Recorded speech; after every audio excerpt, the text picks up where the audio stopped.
Ndabasuhuje cyane kandi nongeye kubaha ikaze mwese ku Ibendera TV, nizere ko mumerewe neza, nizere ko mukomeje kugenda mugira amahoro. Perezida Vladimir Putin w'Uburusiya yahaye UPDF n'ingabo za Uganda y'imfashanyo ya za miliyari, yaba ari muri gahunda yo kumufasha kwivuna umwanzi wabo ari we Ukraine, cyangwa se niba ari ukubera iyindi mpamvu, byose ndaje tubirebere hamwe. Hanyuma kandi umugaba mukuru w'izi ngabo za Uganda ni umuhungu wa Museveni, Kainerugaba Muhoozi, akaba yahise asaba abasirikare bakuru ba Uganda gukora siporo.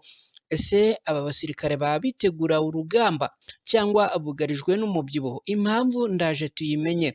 Turaza kubabwira kandi ko wari umunyamabanga uhoraho muri Minisiteri ya Siporo mu Rwanda, nyuma yo kwirukanwa ku nshingano ze kabiri kose, yasutse amarangamutima ye hanze. Byose tugiye kubirebera hamwe, ariko nimunyemerere mfate akitso mbanze mbashimire mwabanye natwe guhera kuri 0 kugeza uyu munsi. Ubu rero twamaze kuzuza subscriber 9,000 ndetse bakomeje no kuzamuka. Ni inkunga ikomeye kandi duha agaciro gakomeye cyane ku Ibendera TV. Ntitwari kubyishoboza rero, ariko hamwe namwe byarashobotse kandi nibirenzeho tuzabigeraho kuko urugendo rurakomeje. Turabashimiye cyane, ari nako dusaba abatarakora subscribe kuri channel yacu Ibendera TV kubikora, kuko gahunda ikomeza kuba yayindi yo kubagezaho amakuru y'ukuri kandi yizewe. Tubasabiye umugisha mwese. Ikaze rero ku Ibendera TV. Uyu munsi ni ku wa gatandatu tariki 24 Kanama muri uyu mwaka w'2024. Guverinoma y'Uburusiya kuri uyu wa gatanu yahaye igisirikare cya Uganda imfashanyo y'amadolari miliyoni 100, ni amafaranga asaga miliyari 133 z'amafaranga y'u Rwanda. Aya akaba yahawe iki gihugu ku mabwiriza yatanzwe na Perezida Vladimir Putin uyobora Uburusiya. Aka kayabo k'amafaranga kaje gakurikira ibiganiro ba perezida bombi Putin na Yoweri Kaguta Museveni wa Uganda bagiranye ubwo bari St. Petersburg mu gihugu cy'Uburusiya mu mwaka ushize 2023. Amakuru avuga ko Uburusiya bwahaye Uganda aya mafaranga nyuma yo gusanga ariyo mufatanyabikorwa ukomeye wabwo kurusha ibindi bihugu muri Afurika. Aya mafaranga kandi yaje hakurikira inama zitandukanye umugaba mukuru w'ingabo za Uganda General Kainerugaba Muhoozi yagiye agirana n'abasirikare bo mu gihugu cy'Uburusiya. Ni inama zibandaga ku bufatanye burimo ubwa gisirikare Kampala imaze igihe ifitanye na Moscow yo mu Burusiya. Ibihugu byombi kandi bisanzwe bifitanye umubano ushingiye kuri diplomasi kuva mu mwaka w'1962. Ubu tukaba turi mu mwaka w'2024. Urumva ko hashize imyaka myinshi cyane 62 yose.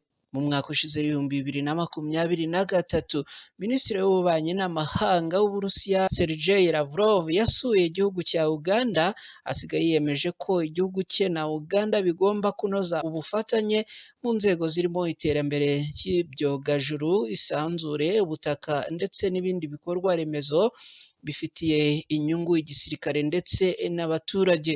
Bivuze rero ko aya mafaranga yaje gutera inkunga igisirikare cya Uganda kugira ngo gikomere kandi gitinyike.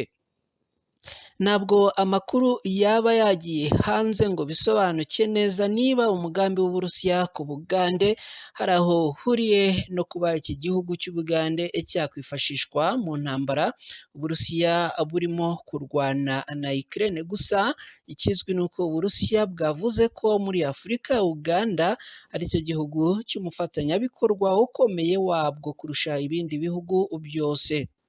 Mu yindi nkuru, ibi bikimara kuba, umugaba mukuru w'ingabo za Uganda General Kainerugaba Muhoozi yasabye abasirikare bakuru ba Uganda gukora siporo. Umugaba mukuru w'ingabo za Uganda General Kainerugaba Muhoozi akaba ari n'umuhungu wa Perezida Museveni wa Uganda, yatangaje ko agiye gusaba abofisiye bakuru bose ku rwego rwa generali na koloneli bakorera mu murwa mukuru w'i Kampala muri Uganda kujya bitabira siporo bagakora imyitozo ngororamubiri. Iki gitekerezo cy'umugaba mukuru w'ingabo za Uganda kiva ku mashusho agaragaza komanda w'umutwe w'ingabo zidasanzwe Major General David Mugisha akora siporo yo kwiruka yambaye imyambaro ya gisirikare.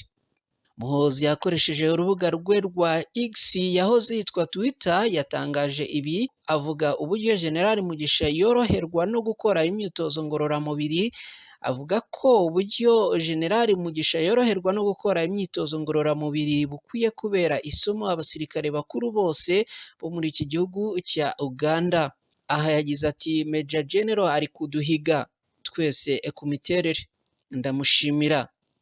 Ngiye guhamagarira abajenerali n'abakoroneri bose bakorera mu murwa mukuru wa Kampala kugira ngo dukore siporo. Kainerugaba Muhoozi yanatangaje kandi ko abatazitabira iyi siporo bazashakishwa kugira ngo bajye kwifatanya na bagenzi babo. Aha bivuze ko bazashakishwa ku kibi n'icyiza bagasanga bagenzi babo muri siporo. Ikindi Muhoozi Kainerugaba yagaragaje ko akunda imyitozo ngororamubiri kuko ubwo yitabiraga siporo yahawe izina rya Car Free Day mu Rwanda ubwo yari mu ruzinduko rw'akazi mu gihugu cy'u Rwanda mu mpera z'umwaka w'ibihumbi 2022 yifatanyije n'abandi muri siporo mu mujyi wa Kigali. Muri icyo gihe Muhoozi Kainerugaba yari kumwe na Perezida wa Repubulika y'u Rwanda Paul Kagame. Iki cyemezo rero kikaba kije nyuma y'aho byagiye bivugwa ko abasirikare bakuru bo muri Uganda ibirebana na siporo batakibyitabira. Tugana ku musozo twababwira ko uwavanwe mu kazi ku nshuro ya kabiri mu nshingano z'inzego nkuru z'u Rwanda yasutse amarangamutima ye hanze. Niyonkuru Zephanie wigeze kuvanwa ku mwanya w'ubuyobozi wungirije wa RDB kubera amakosa y'imiyoborere idakwiye, akaba yanavanwe ku mwanya w'umunyamabanga uhoraho muri Minispots, yavuze ko yishimira umusanzu yatanze mu iterambere rya siporo yo mu Rwanda kandi ko agifite umuhate we mu gukorera igihugu. Zephanie Niyonkuru yakuwe mu nshingano kuri uyu wa gatanu tariki 23 Kanama muri uyu mwaka w'2024 nk'uko byagaragaye mu itangazo ry'ibyemezo by'inama y'abaminisitiri yateranye kuri uyu wa gatanu iyobowe na Perezida wa Repubulika y'u Rwanda Paul Kagame. Umwanzuro wa 8 w'iyi nama y'abaminisitiri ugira uti inama y'abaminisitiri yavanye mu mirimo Bwana Zephanie Niyonkuru wari umunyamabanga uhoraho muri Minisiteri ya Siporo Minispots. Mu butumwa Niyonkuru Zephanie wakuwe mu nshingano yatanze nyuma y'amasaha make kuri uyu wa gatandatu tariki 24 Kanama muri uyu mwaka w'2024 yagize icyo avuga. Mu butumwa bwe yanyujije ku rukuta rwe rwa X, Niyonkuru Zephanie yagize ati byari iby'agaciro n'ishema gutanga umusanzu mu iterambere rya siporo y'igihugu cyanjye mu miyoborere ya Nyakubahwa Paul Kagame. Mwarakoze nyakubahwa ku bw'amahirwe adasanzwe. Niyonkuru Zephanie yakomeje agira ati nzakomeza kugira umuhate wo gutanga umusanzu mu iterambere ry'igihugu cyanjye. Ni ku nshuro ya kabiri Zephanie Niyonkuru avanywe mu nshingano mu nzego nkuru z'igihugu kuko no mu mwaka w'2022 tariki ya 6 Ukwakira yari yavanwe mu nshingano zo kuba umuyobozi wungirije w'urwego rw'igihugu rushinzwe iterambere mu Rwanda RDB. Itangazo ryasohotse kuri iyo tariki rivuye mu biro bya Minisitiri w'Intebe ryavugaga ko Nyakubahwa Perezida wa Repubulika Paul Kagame yavanye ku mirimo Bwana Zephanie Niyonkuru wari umuyobozi wungirije w'urwego rushinzwe iterambere mu Rwanda RDB kubera amakosa y'imiyoborere idakwiye yakomeje kugaragaza. Niyonkuru Zephanie yari yongeye kugirirwa icyizere aho inama y'abaminisitiri yateranye tariki 30 Mutarama mu mwaka w'2023 yari yamuhaye inshingano zo kuba umunyamabanga uhoraho ari nazo yakuweho uyu munsi. Ni ibintu rero bikomeje kugenda bivugwa hirya no hino, bamwe baravanwa mu kazi abandi binjira. Reka ku Ibendera TV tubashimire cyane, tugana no ku musozo w'inkuru zacu uyu munsi twabagezagaho ku Ibendera TV. Ndabashimira cyane kubera ko ibi byose bituruka mu muhate n'imbaraga zanyu muduha. Reka rero tubashimire cyane kandi dukomeza kubifuriza kugira amahoro n'amahirwe, ari nako mbibutsa gukora like, share na subscribe kuri channel yacu. Nanashimira cyane mwe mwamaze kubikora, ndabashimiye, mugire amahoro.